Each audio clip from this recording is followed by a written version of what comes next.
26th day of August in the year of our Lord, 1644. A commentary upon sundry matters concerning the prophet Isaiah, his book of the Old Testament, by the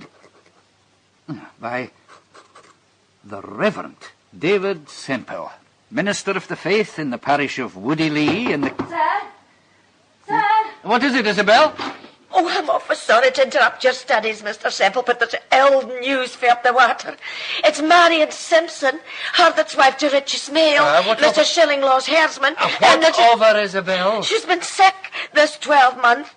And news come for Johnny Dow, the packman, that she's near her release. Well, I must ride over at once. Bring my boots, will you? Aye, well, no, you ken the road, Mr. Semple, up by Meyerthorpe and Rune the Helm. There is a quicker way. How do you know a quicker way? Don't forget, Isabel, my grandfather was the miller in these parts. Oh, and a fine, upstanding man. I'll True, go Mr. by Semple. where his mill was, at Woodthorpe. But that's through the wood.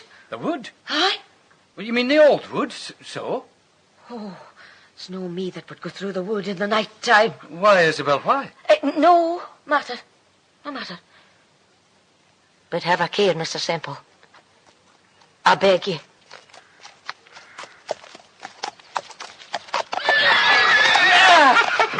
What the devil? What were you, man? Keep for the wood. Throw another stone, and I'll run you through. Who are you? I'm Gibby. Daft Gibby, they call me. I'm nice at daftest to ride through the wood by night. Weary of a gang walk, hasty for the house and home. Look, man. All the moor and down the barn, weary of a near return. Gibby, what are you going on about? And who might you be? My name is Semple. David Semple. I'm the new minister at Woodley. A minister, eh? Well, it would be different for a minister, no doubt. And where might you be going? To see Marion Simpson. Her that's died. I'll nae hinder you more. Woe we ye, we ma blessing.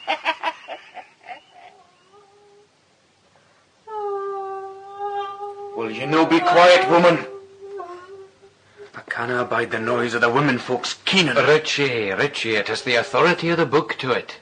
For it's written, the people ululate. Yet mayhap you're right. We should not grieve, but rather rejoice that Marion's gone to her reward. Mayhap, but I'm no repining. The Lord gave and the Lord has taken back. And I'm richt glad she had the comfort of yoursel at her end, minister. Man, it was kind of you to mak so haste. But I'll no keep you. You've a long ride home. I'll pray for you this night, Richie. That's good of you. Who are those carrows? Look there, what can they be wanting at this time of night? They look like soldiers. Aye, you'd best stay inside, minister. Oh, come, Richie, we've nothing to fear from them. Have we no? Well, if you no stay, I'll bid you good night. I've no love for them or their kind. Gentlemen, may I be of any assistance to you? That you may, sir. Do you travel late? Who are you? Well, you see, 3 old soldiers of Leavens on our way north. We be Angus men, and of the General's leave to visit our hames. Do you belong here a ways? I lived here as a boy, but I'm now returned. Well, you can maybe help us with the road then. Ken you a house of the name of Caledon? Aye, I think I can put you on your way to Caledon.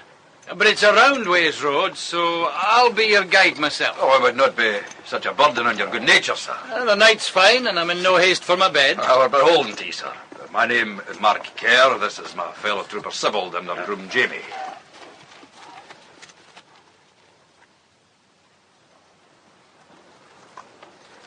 Caledon Tower, gentlemen. And now, I must leave you. Well, pray do not, I beg you. I would be honoured if you'd take a tass of wine, miss. But without you, I would never have found our way through this confounded dark wood. Hey, James. Ebant obscuri sola sub nocte per umbra. Aye.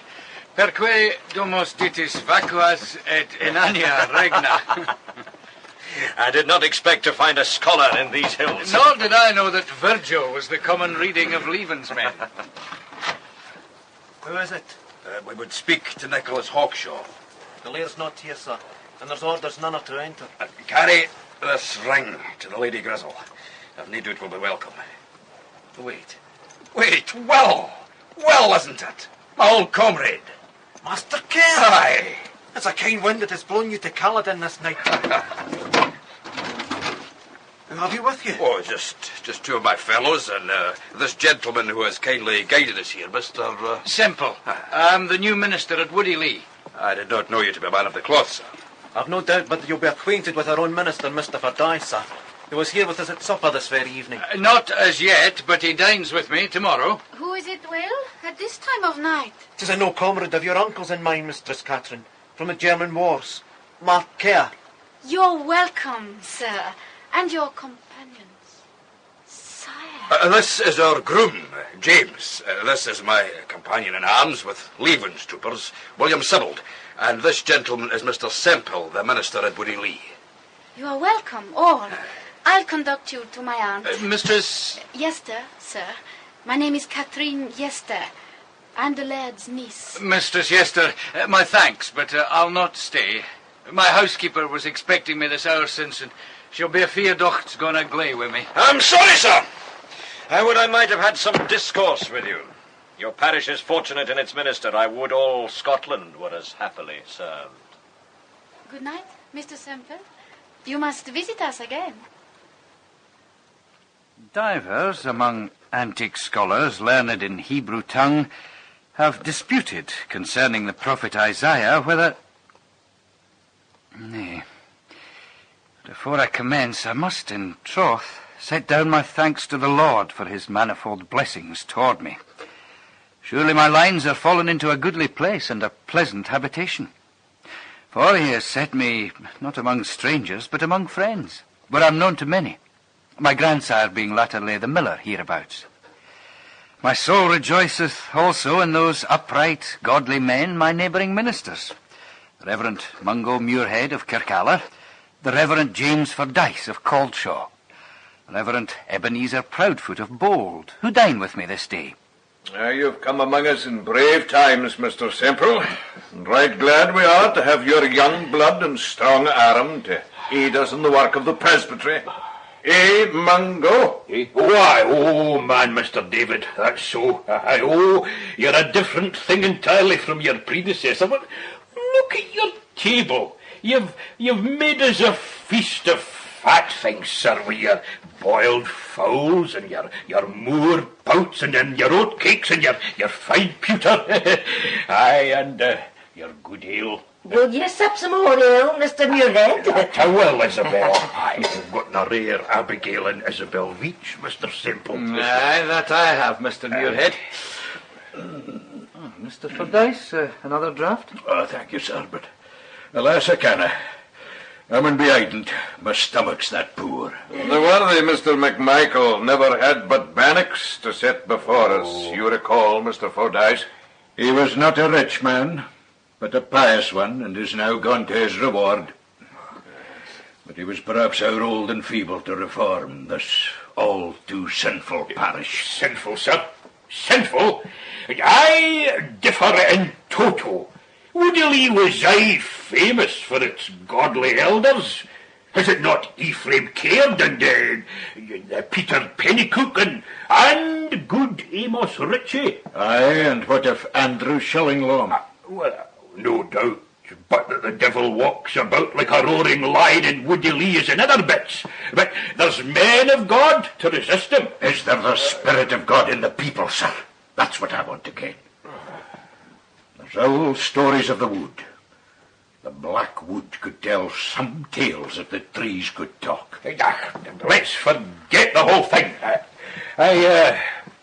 You're a scholar, Mr. Semple. Is Samuel you're writing on? Isaiah. Oh, aye. The people that walked in darkness have seen a great light. They that dwell in the shadow upon them has the light shined. There's a text from Isaiah that you may put in your treatise, Mr. Semple. No doubt but that I will, Mr. Proudfoot, though I've yet to commence there too. What with the plenishing of the manse and other matters attendant upon my taking up my ministry here. Tell me, sir, why that verse in especial? Well, Mr. Semple... Have you not heard, Mr. Semple? But you will not. A post came to Kirkalder yestreen. It seems that 3 weeks since there was a great battle outside York at a place called Marston Moor, where our good Scots wrought mightily, and our own Lord Leven quite overthrew the king's horsemen under that deal, Prince Rupert, and put the king's army to flight. The Lord be praised for his mercy therein. Aye, the good work goes cannily on. What better sign could we have of the Lord's benison than that he brought to naught our own apostate, the malignant Montrose? How so, sir? Seemingly Montrose and his renegade Scots never reached York till the day following the battle. Aye, and well a steer they were too, to have to turn about and hie after Prince Rupert with their tails atween their legs.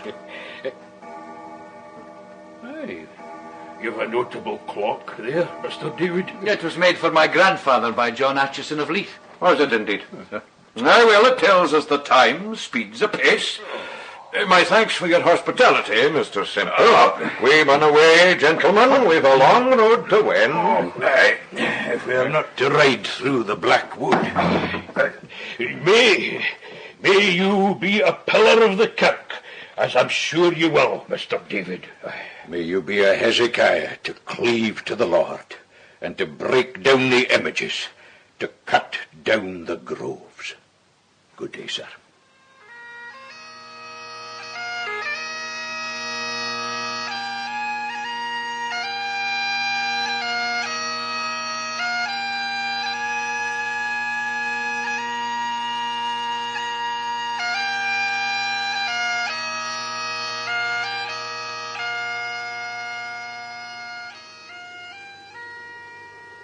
And therefore doth the prophet conclude his 10th chapter so.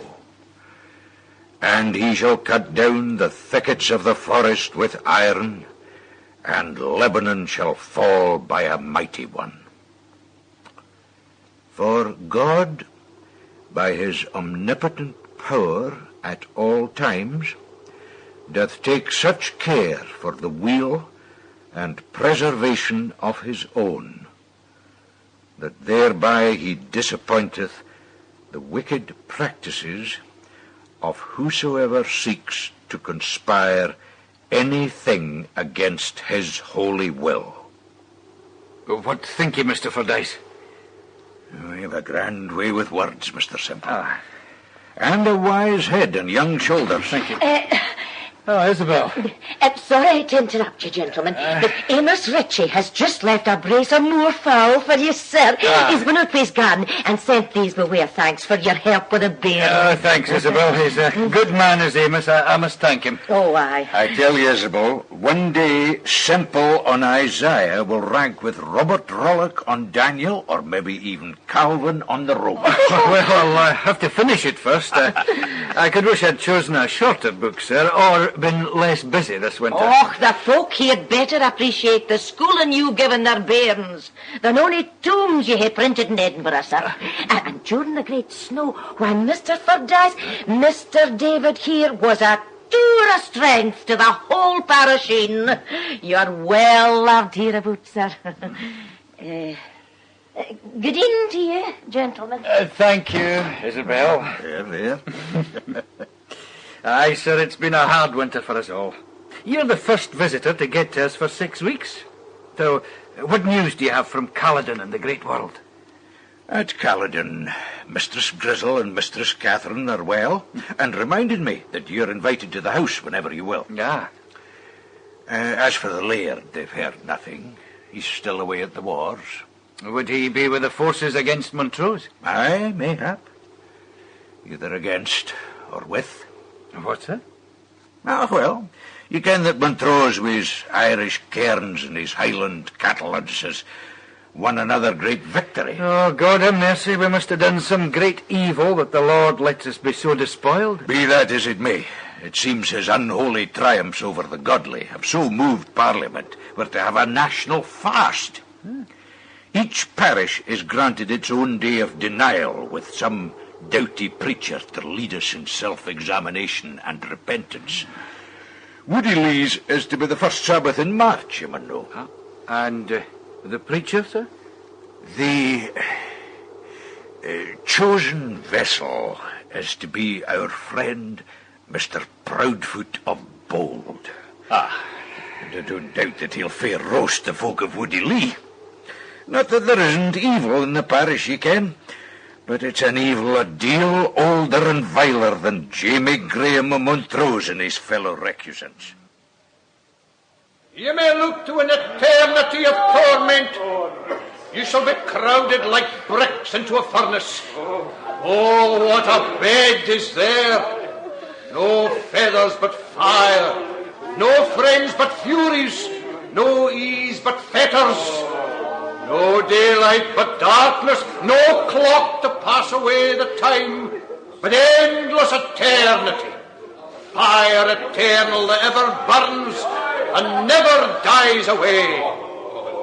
Oh, my friends, I have given you but a short touch of the torments of hell. 10,000 times 10 million of years doth not one jot shorten the dread miseries of the damned. Will you see to your good wife, Mr. Caird? She seems much affected by the good words.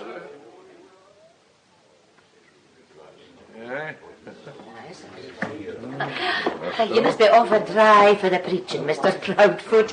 I'll recharge your horn with ale again. Oh, thank you, Mistress Isabel. For though we're forbidden meat this day by kind dispensation, there's no ruling against taking a sup of good ale. You let this. And what thought you of my discourse, Mr. Semple? It was indeed seasonable, sir. You were a very good Bonerges, Mr. Proudfoot, a true son of thunder. Why, thank you, Mr. Caird. I trust all is well in the parish. Oh, that it is. We are well pleased with our new minister. And I trust my ain words this day will have taken some root. Oh, that they will, Mr. Proudfoot, that they will. There is no doubt but that you have wrestled doughtily with Lucifer and gave him a tumble. Now winter is past and Beltane upon us. I'm more minded to record my thoughts about my ain folk here in Woody Lee than attend to my treatise. I reprobate my sin in jealously disregarding the preaching of my neighbour Mr. Proudfoot. Whether his words influenced Montrose's late check at Dundee, I know not, but seemingly they took root in this parish, which has since become so well conducted that the poor box has received but little in penalties. Nor, too, were any fined for slack attendance at the kirk, or Sabbath breaking, save the man shilling law. There are no oaths, at least in my hearing, and little drunkenness, saving again Andrew Shillinglaw. Yet there is something in the air, something I cannot fathom. I'm wandering like old Fordyce.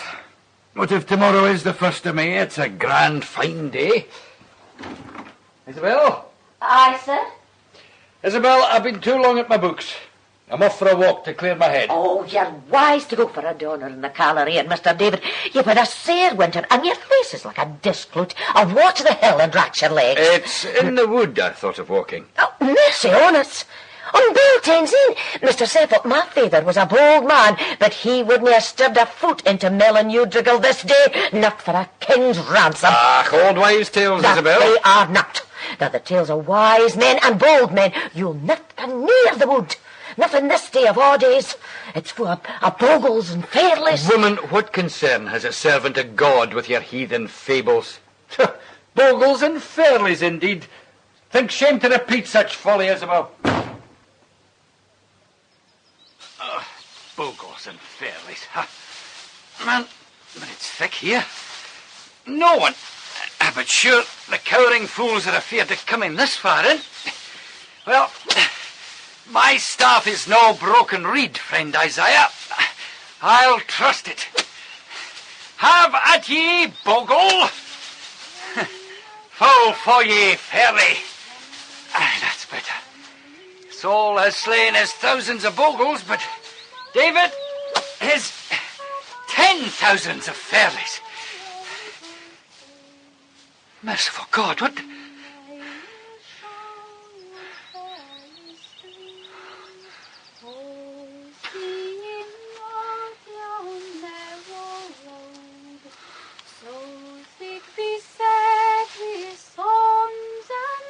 In the name of heaven... Who's there? Who is it? Oh, never fear, madam. Why? What does the minister of Woody Lee in the wood? Madam, I confess, I thought you were a fairy. And have you so far forgot your sacred calling as to believe in such creatures? I am shamed. And I am flattered. Mr. Semple, is it not? It is, and... Catherine Yester. We met briefly at my uncle's house, Caledon. Of course. You must excuse my singing.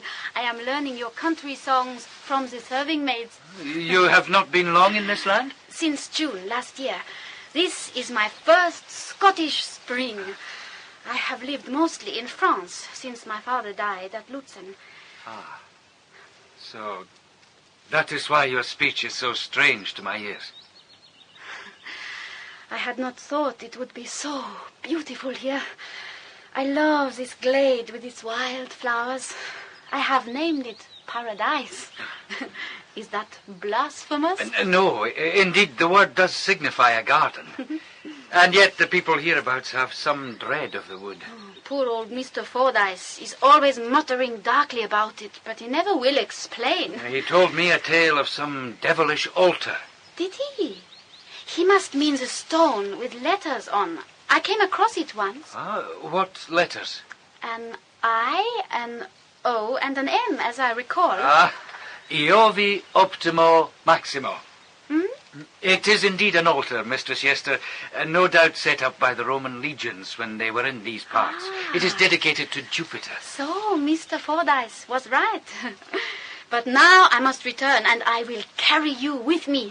But I will brook no denial. My Aunt Grisel will not forgive me if she learns I have met you and not captured you for her table. Madam. She holds herself greatly obliged to you for your kindness. Last year, in directing my uncle's friends to the house. It was but what any man would have done. Besides, now we know this wood of Melanudrigal does indeed have a pagan secret. I need your good offices to protect me from the fairies. And the bogles, madam. What, sir? The bogles. My housekeeper was particularly admonitory concerning the bogles. You're teaching me to be a good Scotch woman, are you not, Aunt? Oh, get along with you. Making horrid brews of herbs for her medicine. Well, I've heard Mr. Fordyce say he's had great benefit from your simples, madam. He has many bodily disorders, misfortunate creature. I'm only glad to do what I can for him. I wish you could do something for his sermons, Aunt Grisel. Such a preachment of dismal texts. Seventhly, my brethren, and in parentheses... Catherine, I'll not have a man of the cloth mocked in my house. He has a very proper mien for a Christian man. But not all Presbyterians have to be gloomy. Mr. Semple isn't. Nor was his grace, yet he's an elder of his kirk. His grace? My niece refers to His Majesty's commander in Scotland, Lord Marquis of Montrose, whom you had the goodness to conduct to my house in August last. Montrose? Yes. I fear his nobility of spirit made his disguise as a lowly groom somewhat transparent. Did you not think? To find that I had been a very Eliashib to this Tobiah, this excommunicate prince of the malignants, was a grave strake. But to me this seems as nothing set against what was to follow. Had not my mind been so confused, thinking of my own folly and of the two good women to whom loyalty to this traitor seemed no sin, I would not have missed my way in the dusk. But lose my way I did, and in time came upon the very stone Mistress Yester had described to me in an empty glade. It is surely an antique altar. Seated on the altar was a horned creature, or aiblins a man guised as such. He played on the pipes, and around him a great throng of figures. The women were half naked, the men masked as beasts, goats, pigs, hounds. The men and women danced back to back, and as they danced, they chanted. I shall go until a fair with sorrow and such. I shall go until a cat with sorrow and such in a black shop. And I shall go in the devil's name. I won't come home again. In the name of God, I forbid you. If you are demons, I command you to return to hear it sing. If you be mortal, I summon you to repent. Repent. Hear me. Arointi Satanas. Arointi Beelzebub. Arointi Samuel. Arointi Azazel. I conjure thee, come with us. Shilling Law, if that be you. I conjure thee, come with us. No!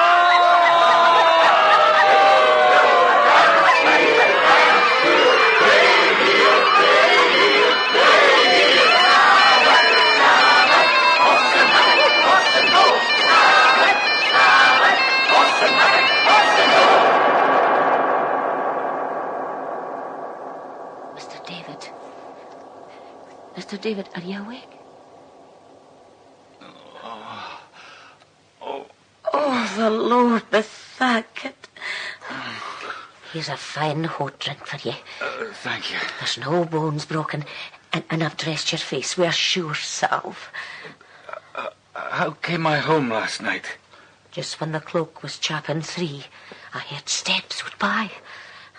I didn't dare venture out at first, but when I did, there you were, in the backyard, like a cold corpse beneath the apple tree. Do you know what befell me? I think you were clawed by bogles. Well, Obady kens I've given a free dispensation in Beltane's Eve. Woman, what is this talk of bogles from lips that have confessed Christ? I was assaulted by the devil, but his emissaries were flesh and blood. When I wrestled with them, I wrestled with flesh and blood, living men and women, wrapped in a lust of evil. And thus unto Israel was it said, Enter into the rock, and hide ye in the dust for fear of the Lord. I have sure knowledge that there are altars set up to Baal in this very parish. Be assured, I will riddle out this evil mystery and drag it into the light of day. I summon now in this place all poor deluded sinners to confession, for in the strength of the Lord will I go forward. And woe to those that harden their hearts. You had a gale on your spirit today, Mr. Semple. Yon was a fine waft to the world you gied us, and it's to be hoped that it will be blessed to many. But none came forward, Ephraim. Minister. Good day. You're new here, you're saying. Trust to conviction of sin, bringing evildoers to repentance. Hey, Minister. Good day. What say you to this, Amos Ritchie? Leave it alone, sir. I read you, leave it alone. In the name of God, are you entangled in this wickedness? Devil a bit. I could never abide that trucking with the wood. Never. But it's clear you knew of it. Ye are all as the men of Israel that failed Gideon by the waterside. Mr. Semple, we are but weak vessels. Be patience with us. I ken nothing of these things myself, but hey, you nae thought questioning Andrew Shillinglaw? I have. There's no more ungodly or carnal man in the parish. I'll visit him at Reaver's Law tomorrow. Andrew Shillinglaw. Minister! Good day to you, sir. Good day. I'm not over happy with these small Cumberland sheep.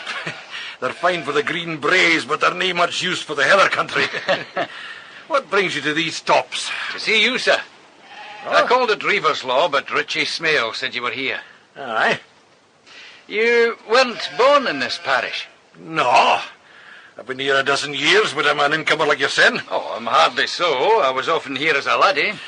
You're still no part of the place, as you found yourself this Sabbath past. Andrew Shillinglaw, I command you to tell me if you are yourself clean from this mystery of evil which scourges the parish.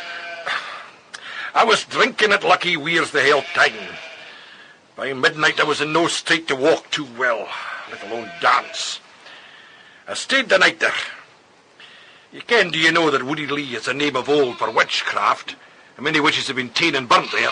Mr. Fordyce said something of the sort, aye? So I. Poor souls. How so? They are creatures of the devil. Such talk is impious, Mr. Shillinglaw. None the less I say poor souls. The kirk is set against witchcraft, and every wee while a daft old wife is burnt. But it's a decent body that sits and groans beneath the pulpit, and the fosy professor that wags his poll and deplores the wickedness of the land. Yon's the true warlocks. Give me the names, man. I'll denounce the sinner, though he were one of my own elders. I speak no names. I nae proof.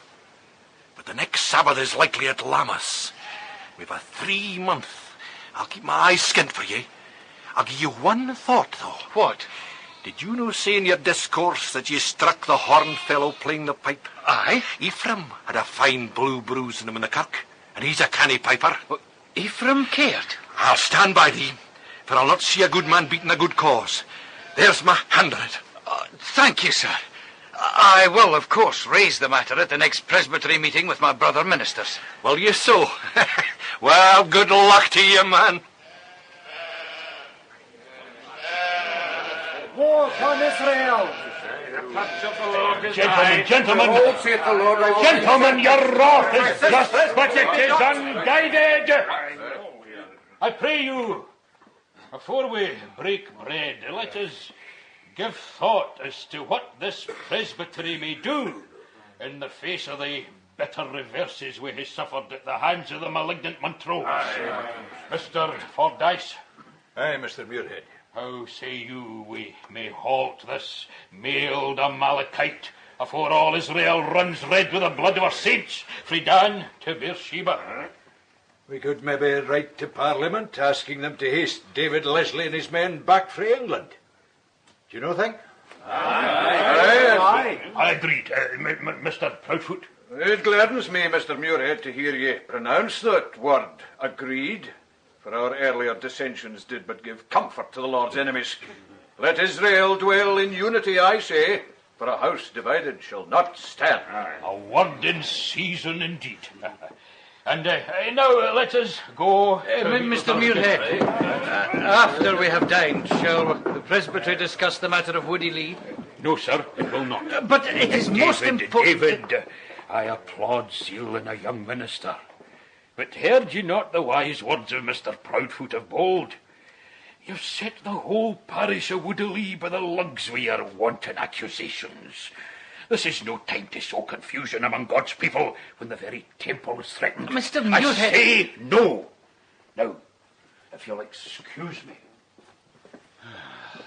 I fear you didn't hear the presbytery, were you, in this, David? Seems I do not, Mr. Fordyce. You've aye gotten me on your side. Not that I'm much of a fighter. Come to Colchaw, man, if you need speech with a friend.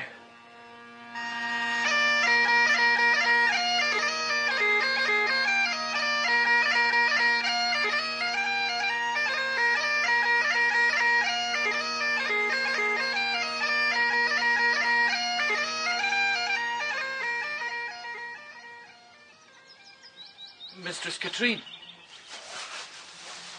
Mistress Katrine. I give you good day, sir. Have you lost the road? I am seeking paradise. It is the quest of all mortals, they tell me. But Mr. Fordyce says it is not to be found on earth. I was seeking the earthly one to which you yourself led me. You entered then by invitation, but I do not think I bade you come again.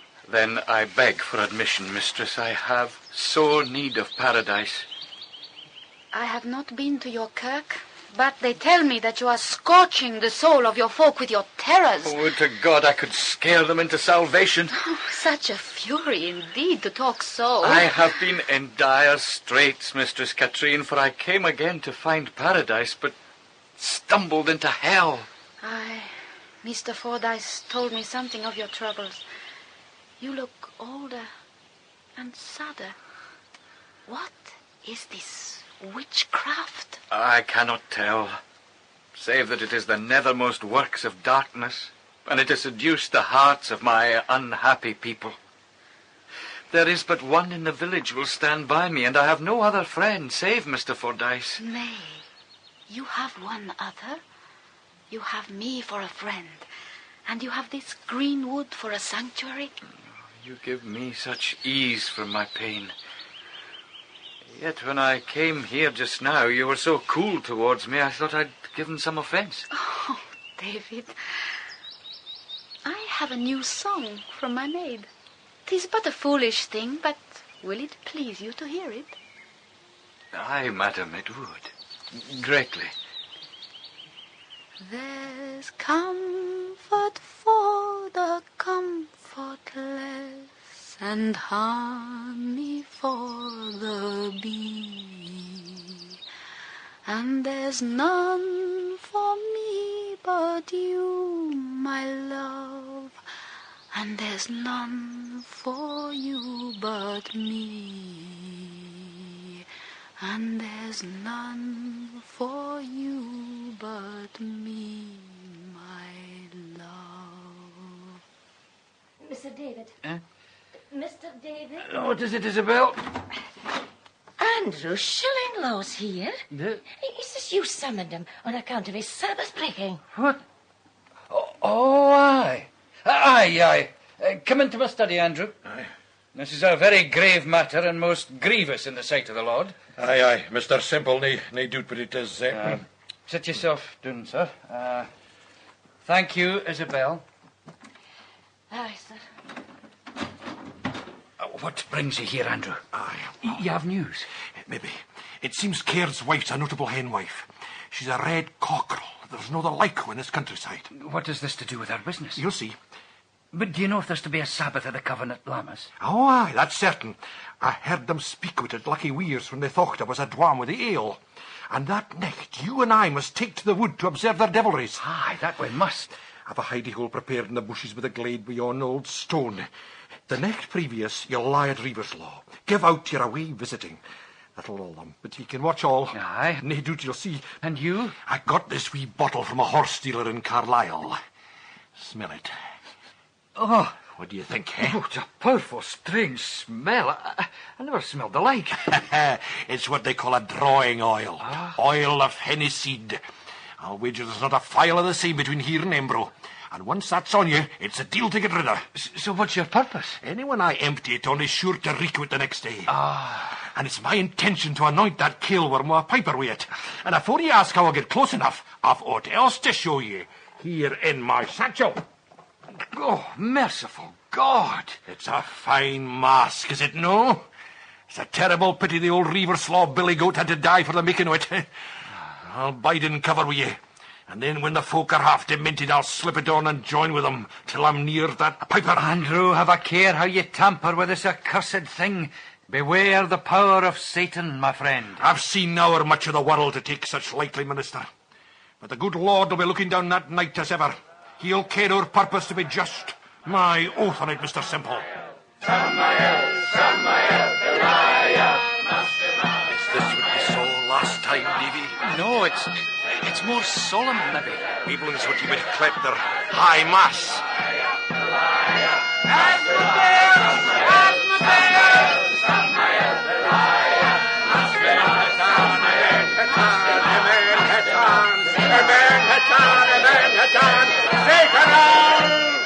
Jesus mercy! What are they saying? They're calling on the demons. First the lesser, then the greater.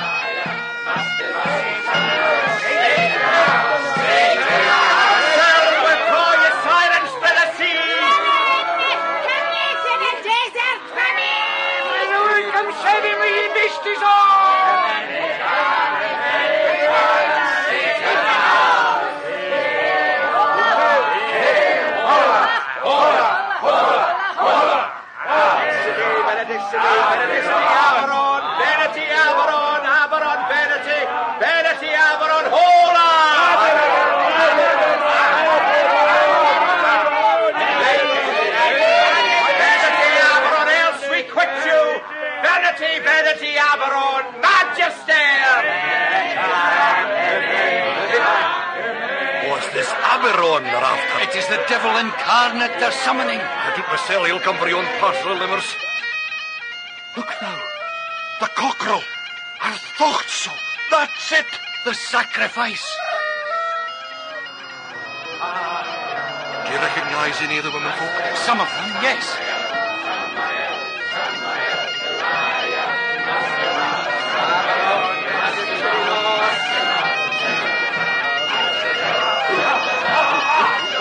I'm thinking it's time for the old goat to join the jig. If you've any sense, Mr. Semple, you'll hie away now whilst they're busy. If they catch you when they're done, I'll not answer for your life.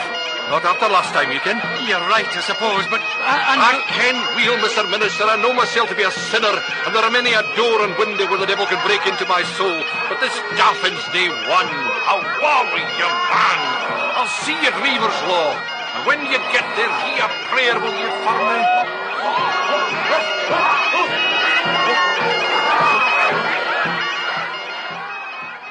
Andrew, wake up, it's dawn. Oh, God, man, you reek of strong drink. I've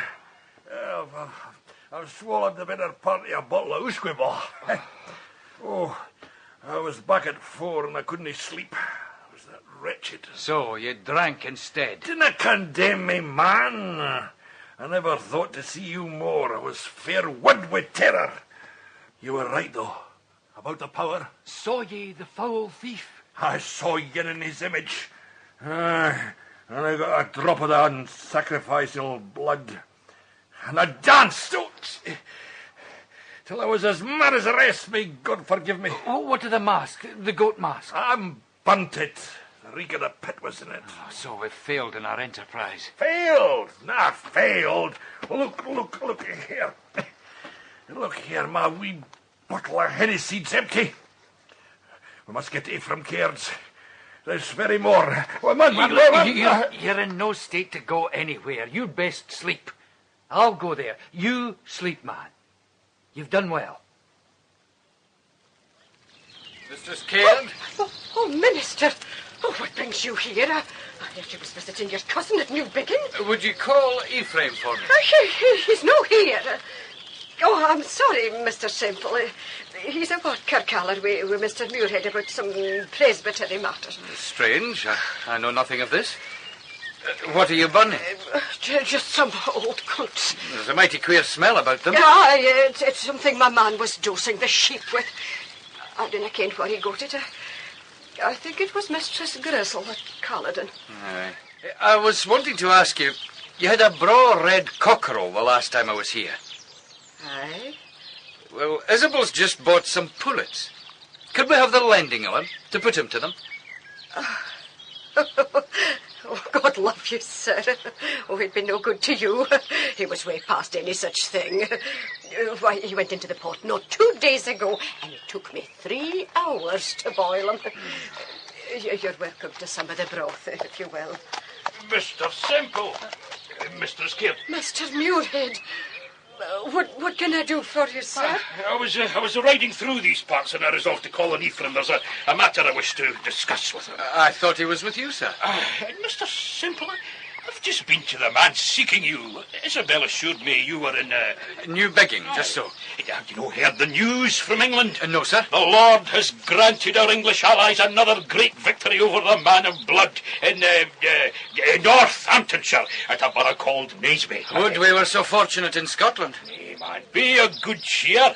Argyll and Bailey even now lie before that devil's spawn Montrose, with horse and foot that are to his heathen hirelings as 4 men to 1. Oh, he'll nae escape the arm of the Lord this time. Why did you wish to see me, Mr. Muirhead? Oh, I've a letter for you that I brought from Edinburgh. Here somewhere in my saddlebags. Thank you, sir. Now, Mistress Caird, would you tell Ephraim that... What is it, man? You've gone white as a sheet. Is aught the matter, Mr. Semple? My father. It says he's grievous sick. Oh, dear. There was plague in Edinburgh when I left. Go to him, my friend. Stay as long as you will. Your place is with your kin. I'll have Mr. Proudfoot see to the needs of the parish.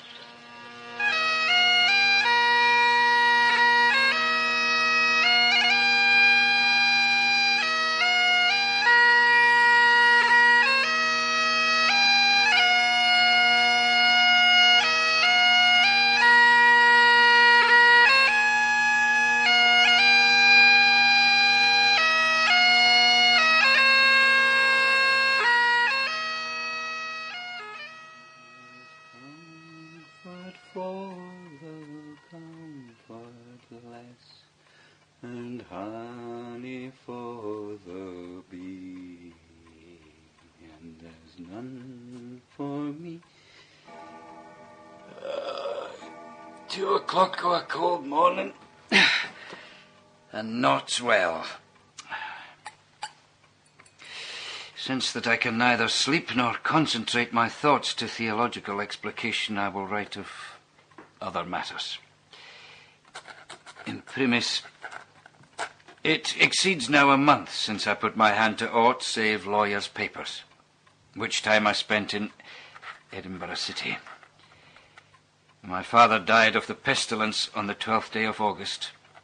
He made a good death, and lies now, I well believe, in the arms of his Maker.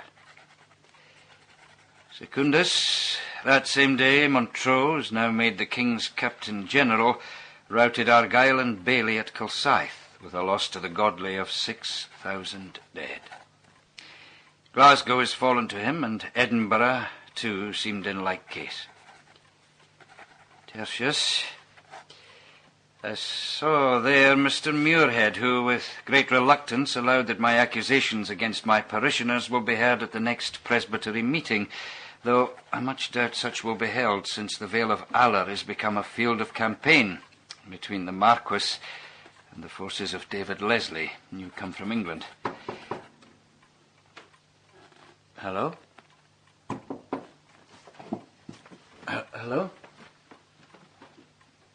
Is anyone there? Who's there?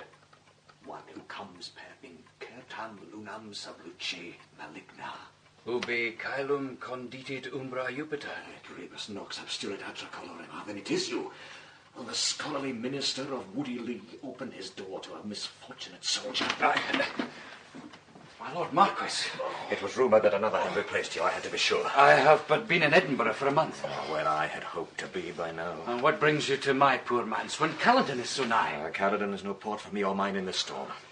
In a nutshell, sir, we were beat. Davy Leslie surprised me on the Yarrow Hawks, and my army is utterly scattered.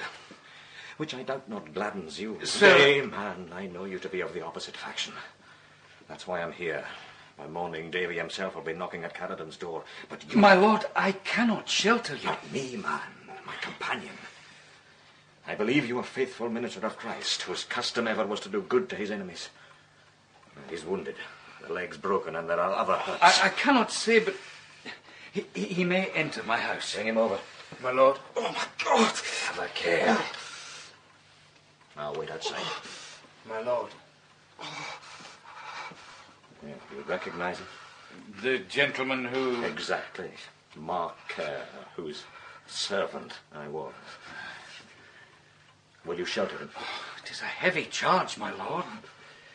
But I cannot say you nay. I thank you from the bottom of my heart. Farewell, Mark. James. And now, sir, I'll leave you. I have a price of £20,000 on my head, and to be caught harbouring me would not bode well for any hope you may have of preferment in the kirk. My Lord Marquess. Aye. Do you know aught of the Laird of Caledon? Nicholas. Dead. He took a ball at Kilsyth, and the wound turned malignant. Farewell. The Pape, that pagan fool. Tomorrow, Isabel. Shh, Mr. David. You're about early. Seeing the long night you had. Aye. The patient's still asleep. Sleeping like a bairn. The leg's brack, but it's a clean break, and the skin's whole. He'll mend well. The Lord would never suffer one who fought so doughtily for him not to. Did he tell you the great victory? Not him himself, no. The whole village is buzzing with it. There's word that General Leslie will be coming to the clock in his cell tomorrow. Listen, Isabel. The man... Well, he's not... He... Sir? He is one of Montrose's captains, not Leslie's. Mercy orders! A malignant! If I think it consisted with Christian duty to save his life, so well may you. A rampant Edomite! No. Oh, Mercy is awake. He'll murder us. Never fear, Mrs. Fish. Let me hide till this morning's night, and you'll be rid of me. You'll no be fit to move for a fortnight, mister. I can ride. Can ye? You're fortunate you fell into Mr. Semple's horns, I tell you. Mr. Proudfoot wouldn't have been for saving you. I cannot expose you to such danger. I mun haste away. Sir, my old mother used to say that nothing should be done in haste save gripping a flea. No. You may bide here till your leg's set. Thank you. We know our Christian duty in this house. Isabel Veitch, you store up riches in a better place. But what are you about, woman? I'm making a bundle of yon devil's soldier's raiment. I'll hide it in the stable. I'll get in some of my deed husband's clothes. We'll be having the Covenant and soldiers here tomorrow, and they'll ken he's no one of their own, especially the General, when he comes to the manse. Why should Leslie come here? For a learned man, you're wondrous glaikit, Mr. David. Isn't it the biggest hoose in the village? He's sure to make it his own. Davy coming here? Oh, then I'm lost. He'll recognise me. We know each other from the German wars. Do ye? There's a bonny kettle of fish. No, I have a thought. It's well the season is so fine. Don't let yourself be seen, Mr. Kerr. I must ride over to Caledon. I'm coming.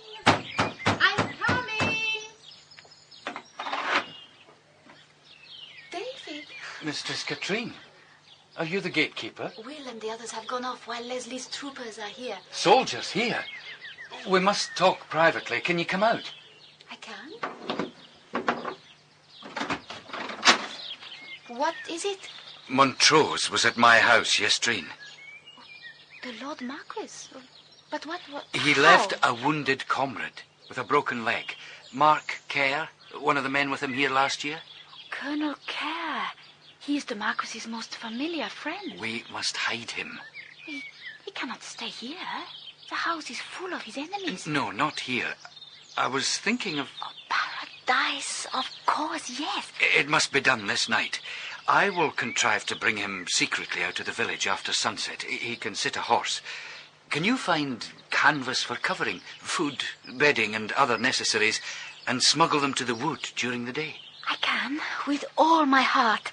But I too must come at night. Our unwanted guests must know nothing. No, nor indeed must Aunt Grisel. I have the keys, and may enter or leave as I choose. Katrine, I'm sorry to intrude on a house of mourning. How do you mean? Your uncle. Oh. Did you not know he was dead? No. No word has come to my aunt. How do you know? Montrose himself told me.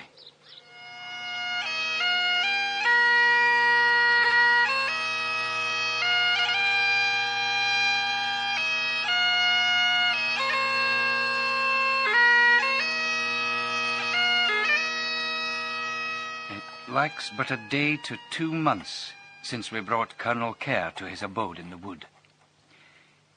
In the 3 weeks we nursed the Colonel, it became a very paradise indeed, made so by the presence of its angel, Mistress Yester, whom I met there almost nightly, and than whose company I know of no greater bliss. There, I have writ it. Please God, I may one day have the courage to say as much to her face. But now Mark Kerr is long departed, and it is as if he had never existed. Even his clothes and accoutrements disappeared from their hiding place in the stable, stolen, no doubt, by some marauding trooper. And I must bend myself to the task in hand. To the Reverend Mungo Muirhead.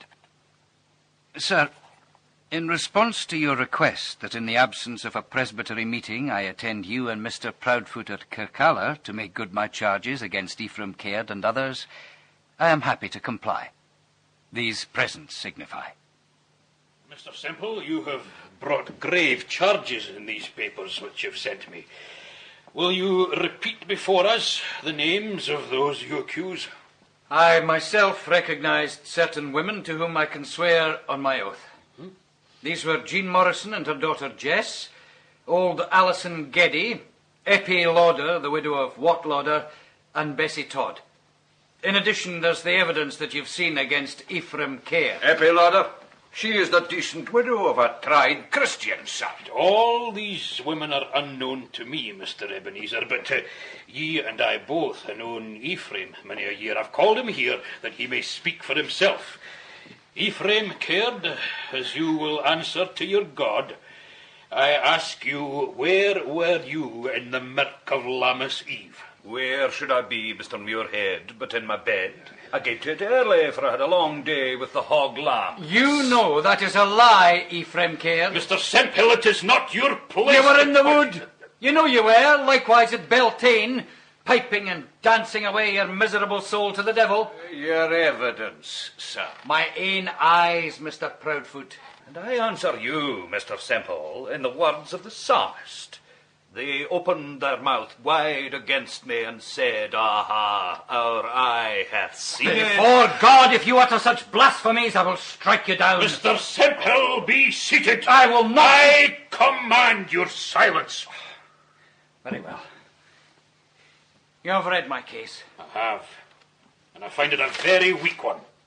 Hoots, man, you bring grievous charges against your chief elder, a man of noted godliness, as I myself can testify. And what is your corroboration?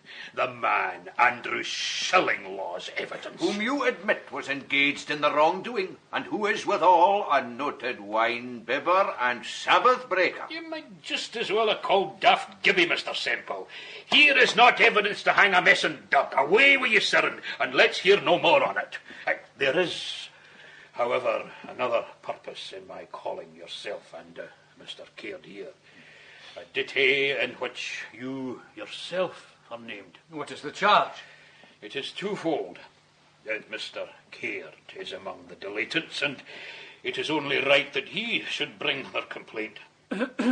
We allege that the minister himself had trokings with the wood and with the evil of the wood. What, Mr. Muirhead? By your own confession, we know that you have frequented it when decent folk were in their beds. We have witnesses who will depone to following the minister to the wood's edge, not once, but many times, and always after nightfall. On what errand and in what company, Mr. Semple? I utterly deny Sir, that... Before you perjure yourself, I must tell you that you were seen to meet a woman.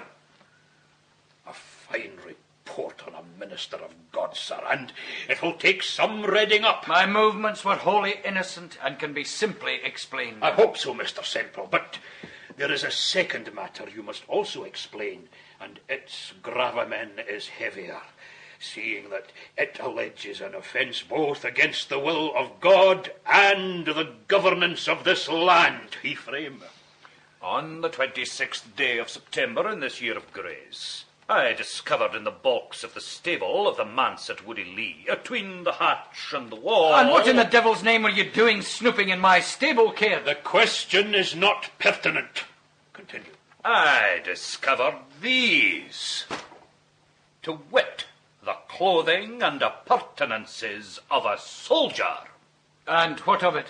In the pocket was found a torn paper giving some military instruction. It was signed by the excommunicate malignant Montrose. Whence, sir, it is argued that you did give shelter and, moreover, in the manse, to one of the Kirk's oppressors.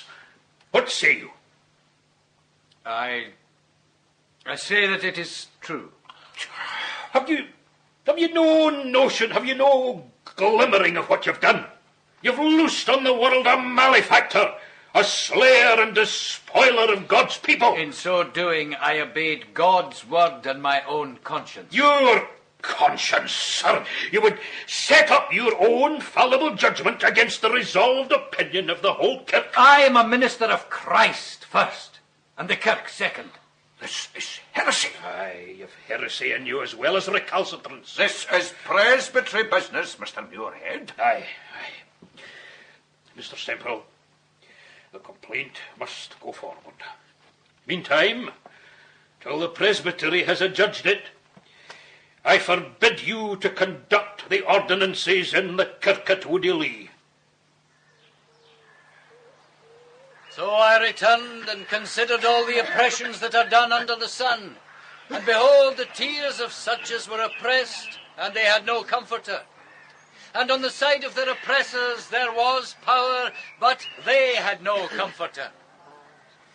These words, my friends, are the text I take as I preach to you, as my master so often did, in the open air. Beloved, so long as religion is a mere shibboleth and does not... Oh, my poor David. But won't this awful Mungo creature bring down thunderbolts on you for preaching in the kirkyard, when he'd expressly forbidden you to use the kirk? He cannot. He has no authority, as he would say. I'm still a placed minister.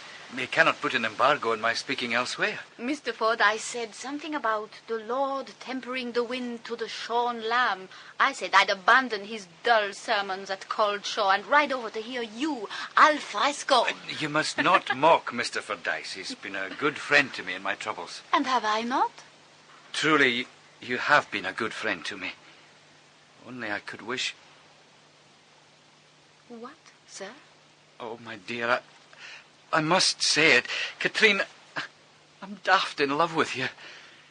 Your face, God forgive me, comes between me and the word. Times I canna pray for thinking on you. What does your song say? There's none for me but you, my love. Well, it's the gospel truth. Forgive me, Katrine, but I had to speak. It's love for love that I have got, and love for love again. So turn the Reverend Mr. David Semple, minister out of doors to the parish of Woody Lee. Oh, Katrine. So turn your high horse head about, and we will ride for home, my love, and we will ride for home, my love. The first day of January in the year of the Lord, 1646. A day to be marked with a white stone, for I am summoned to take meat at Caledon, its mistress's mourning seemingly ending with the new year. Yet my own happiness these months sorts not well with the distress of my people. Shillinglaw, my one ally, is ever sodden with drink. He was so when he came to tell me he'd evidence the coven held their hallow mass in the kirk itself. In short time after, the first child fell ill and died. 4 are now dead, and 8 are sick. Though if by cause of the Lord's wrath against the clachan of Woody Lee, or of the unseasonable weather, I cannot say. But a great fear hangs over the village. Well, I thank you for that fine repast, mistress. And this congenial company is a rare pleasure for me in these sad times. Aye, Mr. Semple. They do say a green Yule makes a fat kirkyard. Aye. Half the clachan sees it as a judgment for the desecration of the kirk. There was talk of a pricker being called, but I'd have none of it. No. I forbade it. If they'll not confess their sin to me, I'll not have it wrung out of them. What, pray, is a pricker? A shameful business. A pricker of witches.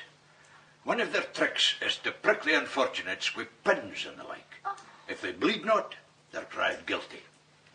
But that's the least of their villainies. There is no warrant for them in the word, and the law loves them not. And speaking of the blessed word, niece, is it not time you go to your catechism with Mr. Fordyce? Oh, surely. Indeed, it is, Aunt. Come, Mr. Fordyce. I have longed all week to hear your exposition of the sins of Ishbosheth. Oh, well, aye, yes. Well, pray excuse us, Mistress Hawkshaw. You wish to speak with me, Mr. Semple? Yes, but with your husband's death, my purpose is... Is what, sir? Is to request the hand of your ward, Mistress Yester, in marriage. Aye. I had guessed as much from the lassie. I mun tell you, sir, it canna be. Oh, mistress. Man, do you care know whom you speak? Catherine's a lady born. There's nae older or prouder stock in Scotland. And you, well, you're the grandson of the miller of Roodfoot. I am a minister of Christ, madam, who did not disdain the cabin of a carpenter. And that's another objection. How would the lassie set with a man's, think ye? She's been brought up among papists and prelatists. Good sakes, what would the presbytery think of her? I am ready to answer to the presbytery. But what if you turned out a Woody Lee? Now, that's a broad prospect. My father left me comfortably provided. I'll no deny I'd be blithe to see Catherine provided for, but the Kirk... I mean, could you no go down the water to the old yesterlands and buy a bit estate and set up Catherine in her forebears' countryside? No, I cannot. I would be going back on my vows. I would be false to my faith. I'd be making terms with the devil. Catherine, I mind well you're listening at the door. You'd best enter. Aunt? Well, I've had a word with your minister, and as in duty bound I set forth the difficulties, and he answered as he said he would. You're a pair of fools, but there may be worse things in God's sight than fools. Davy, lad, get down in your hunkers, and I'll give you my blessing. Oh, Mistress Catherine. What's this? Mistress Grizzle! Mistress Grizzle! Willie, what's the meaning of this? Do you don't mind we're busy? There's a woman here from the manse, Isabel Veitch. Isabel Veitch? Oh. She wants to speak with Mr. Semple. Says it's desperate urgent. Oh, it's my housekeeper. In God's name, what can have brought her here? She'll never venture out after dusk. Send her in. Oh, Mr. David. What is it, Isabel? I've searched all over for you till Richie Smale said he saw you riding this way. It's the pricker. Huh? He's come. Where? He was at Ephraim Cairds yesterday, and no sooner were you gone than he started his work. Oh. They've taken Bessie Todd of the mains. Bessie Todd? The pricker found the devil's mark in her, and they've burnt her feet with cornels, and they've hung her for the rafters by her thumbs. Oh, I know not what else. Where is she? Peter Pennycook's granary. Minister! Ephraim Caird. A devil's pranker yet. Oh, all has been done decently and in order, sir. This worthy man who has skill in sick matters has come to free the parisheen of the sin of witchcraft. The woman has the devil's mark, sir, and by her confession is guilty of charming. She has cured the cow by taking live trouts from its belly. She's used the charm of the 7 south-flowing streams and the 9 rowan And bellies. how rang ye this confession out her? I dinna ken ye have the right to meddle, Mr. Semple, ye that stand suspended and under threat of dismissal. You'd best gang him to your bed, sir. I'll no leave without this woman. She'll go back with me to the manse this night, and please God, I will nurse her back into life. That will not be permitted. She goes back to the manse. Whoever opposes me will rue it. Put up your blade, sir. Till becomes a minister of God to behave so. These honest Christian folk have been following the light vouchsafed to them. I'll not put up it. Aye. Well, I know not who you be, sir, but our thanks to you. Who I am is of no import. But here's a misfortunate matter. I've no doubt that this woman is all you say she is, but a muckle mischief shall no be did this in. And the wife's well enough. You'll need kill a tough old grey hen so easy. Witches are not as other folk. I heartily hope so, sir. For the law has no cognizance of you prickers. And if well-meaning folk under your guidance compass the death of a man or woman, 'twill be murder under the law. Always done according to custom. Oh, I know you. You're one Kincaid, but you've gone by other names. You've been a dominie, a stickit minister, a thief and a thief-taker, a spy and a witch-finder. Aye, and a warlock you're saying. Who are you? Who are you? Turn your eyes to the light of this lantern. Keep them so. What's in your een? Oh, aye. I see the fires that blaze in hell, and the worm that dieth not. The fires.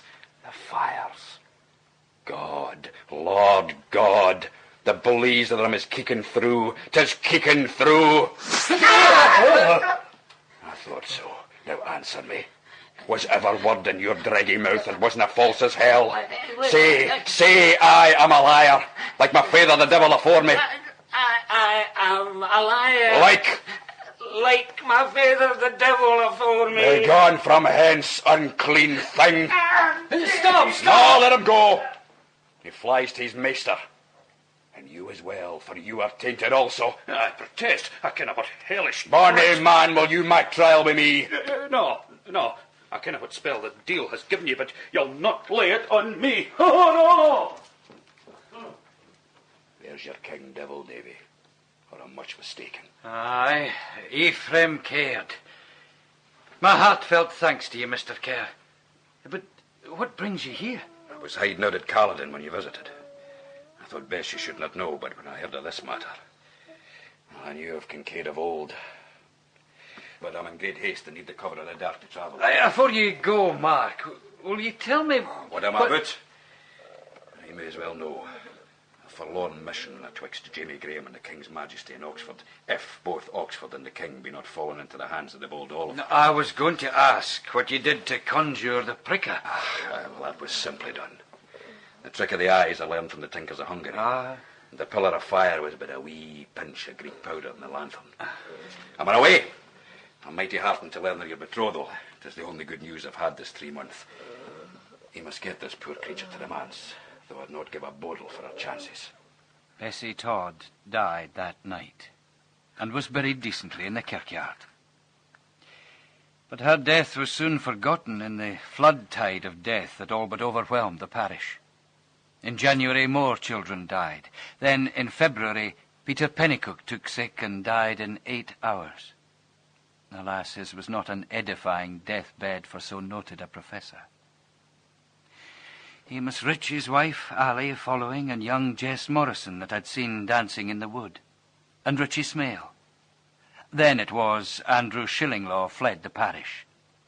Gibby died. And poor Amos Ritchie, having seen his wife die, then bore witness to the deaths of his 3 children. For 3-4 months the pestilence raged. The bodies lay unburied in the ways.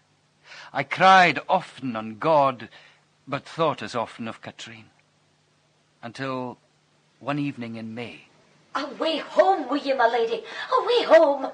And keep your mouth tight, stick it till you're out of the hell of here. Who is it, Isabel? Katrine, what madness brought you here? Half the parish is sick and dead. There's poison in the very air. I am your promised wife. Where should I be but by your side? You will not forbid me. But your aunt... Aunt Grisel knows I am come. She has given me this pomander of spices to protect me. But Katrine... David, being soldiers, my family has some knowledge of the plague, for it ever follows the sword. And I will say this to you. You may not cure it, but you may prevent its spread. How, in God's name? You must burn the bodies. Mistress, fire is the best purifier. Dinna speak of burning, mistress. For though the body is but our earthly tenement, burning is our like the devil's work. We shall rouse the place to madness, Katrine. Yet it must be done. Believe me, David, it must. Burn them. And it was done. My only helpers were Amos Ritchie, who worked as if in a dream, and the saintly Isabel. Katrine came often to visit the sick children, and by some miracle came to no hurt. On the 1st day of June, the pestilence took its last victim. It is now the end of the month, and our marriage vows are to be taken before Mr. Fordyce on the 7th of July.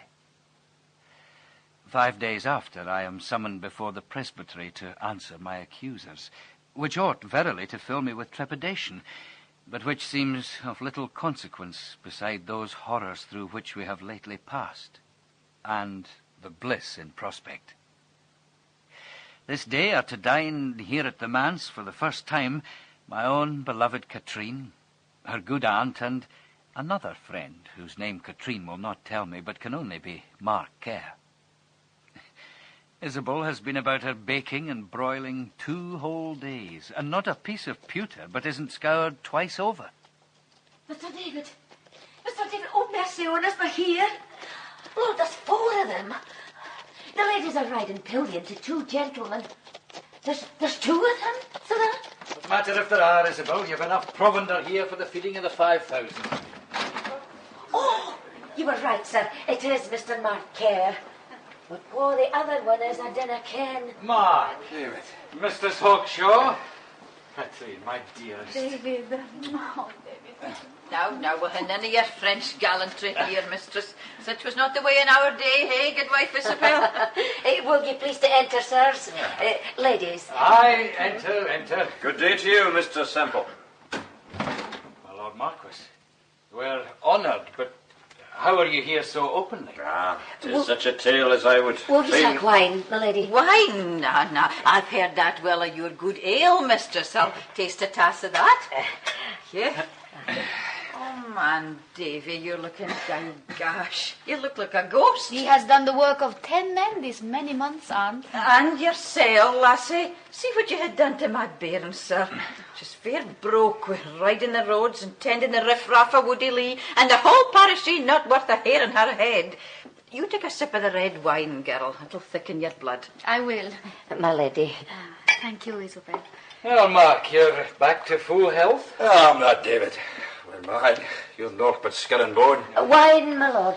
Do you have a drop of Uskaba? Certainly, sir. Uskaba, a drop of warmth in a world grown cold. Mistress Isabel, I drink to you. I know well the braw service you rendered to my friend Mark. Now, you ask what I do here, Mr. Semple. This paper shall explain. Montrose. I refer you to this trusty bearer, Mark Kerr, for the reasons and manner of my coming to this army. This shall therefore only give you positive commands and tell you real truths, leaving the why of all to the bearer. You must disband your forces and go to France. This at first may startle you. I did that right enough.